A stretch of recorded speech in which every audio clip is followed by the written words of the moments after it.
G'day,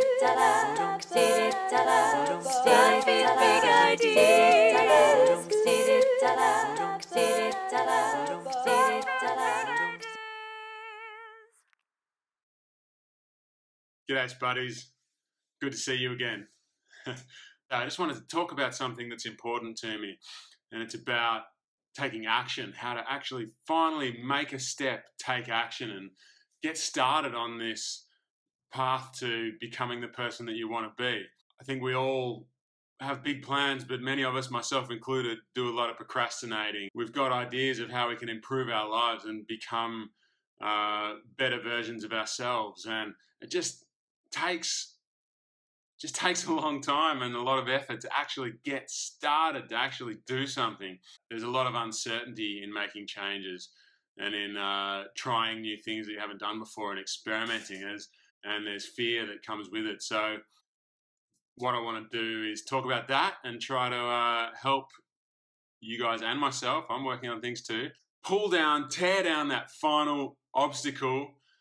Let's stop procrastinating and let's start improving our lives and taking steps. And we're going to do that by examining what's stopping you and flipping our thinking a little bit.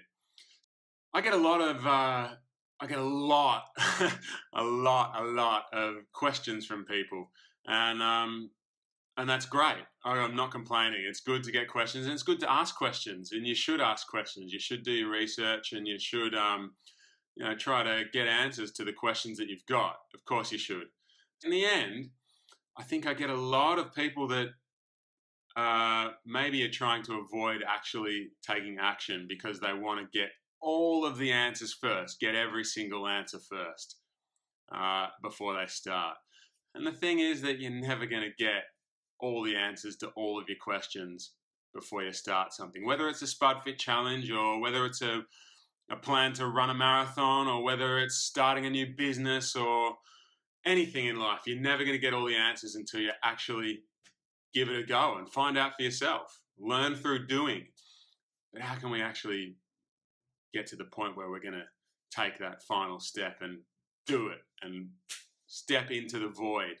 And when I started the Potato Spud Fit Challenge, when I started researching for it, I had the idea, then I did a lot of research. I read a lot of science, a lot of books. I watched a lot of online lectures. I got really, really deep into nutrition science and making sure this was something that was actually going to keep me healthy, and I was positive of that. But what I wasn't sure of, because it had never been done before, was whether this would help me deal with my food addiction. This was an idea, if you're only new to watching me, this idea for the Spud Fit Challenge was I wanted to quit food entirely, like an alcoholic would quit alcohol. I wanted to quit food entirely. Obviously, you can't do that, so I decided to quit all but one food. And I said it after a lot of research. I said it on potatoes. And the idea was that if an alcoholic quits alcohol, then a food addict should quit food. And I thought that by doing that, I'd be dealing with the root cause of my poor health and fatness by dealing with my food addiction issue. Instead of focusing on what the scales said, I focused on what my brain was doing, and I figured that if I got that right, it would fix everything in the end.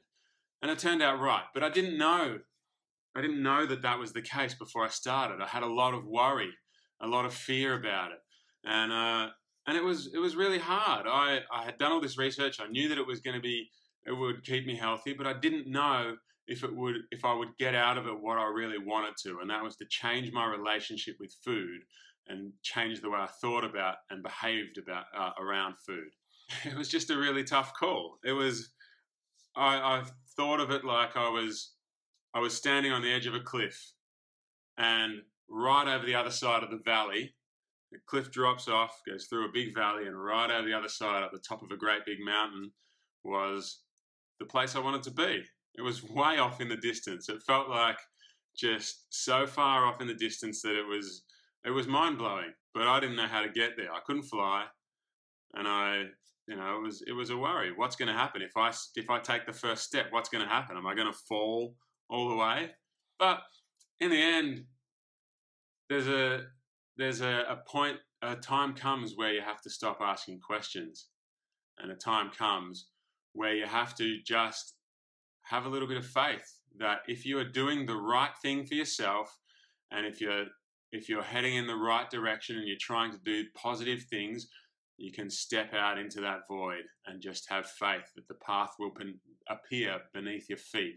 Each step you take, a stone will be presented to you to stand on, and eventually you just keep taking steps and the path will keep on materializing in front of you until you reach that far off, distant, unimaginable goal at the top of that mountain off in the distance. For me, it was about making a simple switch in the way I was thinking. Maybe it'll work, maybe it won't. What if I fail? You know, I'm already a big fat failure. What if I fail? Or you know, what if I can't do it? I'm too weak-minded. What if I can't do it? I've never done anything. I've never been able to stick to any eating plan before.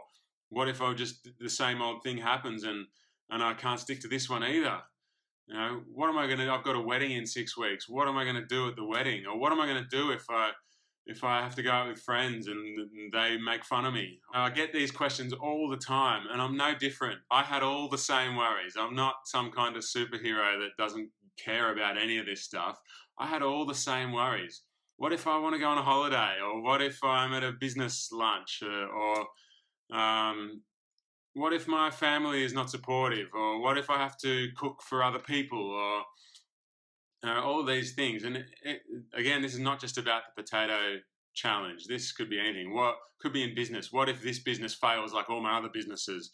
Or what if I start training for a marathon and I get injured? Do I always get injured? What if I get injured again? Well, first of all, you need to come up with the research and the plans, but then you need to change the way you think. So all these thoughts about what if I fail, what if this goes wrong, what if that goes wrong, what if I can't do this, what if I'm not good enough, what if I'm not strong enough, what if I don't have the willpower, what if? One day, I can't pinpoint why, but I was sitting stewing over all these what ifs, and I suddenly had this thought: what if I succeed? And that was really interesting to me, because all these what if I fail thoughts, all this negativity, it was just a spiraling magnitude of negativity. I was magnifying negative thoughts over and over again. It was out of control. I couldn't stop myself. And then I thought, okay, every time one of these thoughts comes into my mind, what if I go to that wedding and it's too hard? I want to replace that with, what if I go to that wedding and I get through it and succeed? What if I go to a restaurant and they can make me potatoes and I can eat that and succeed? What if my friends are supportive? Or even if they're not, what if it doesn't matter and I just go on anyway?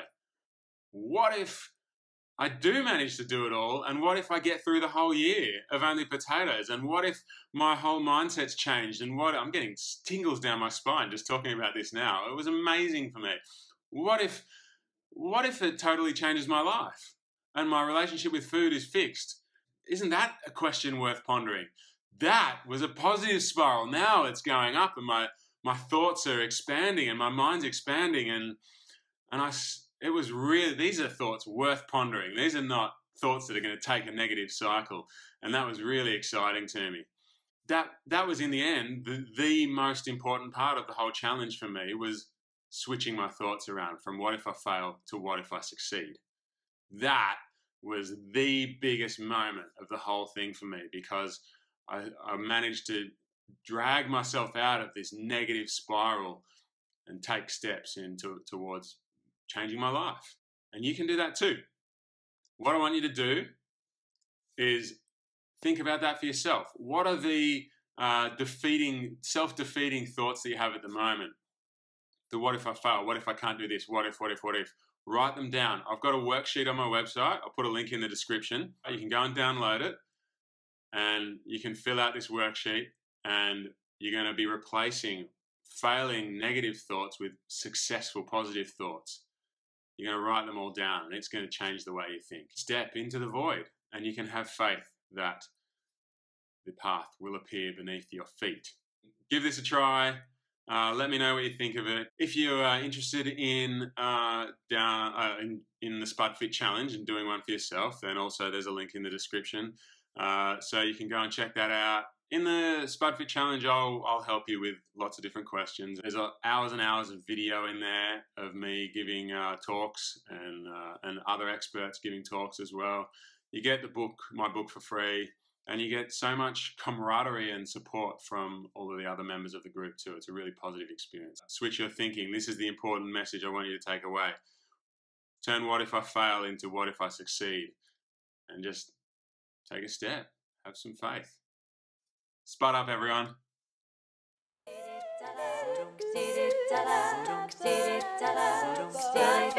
ideas.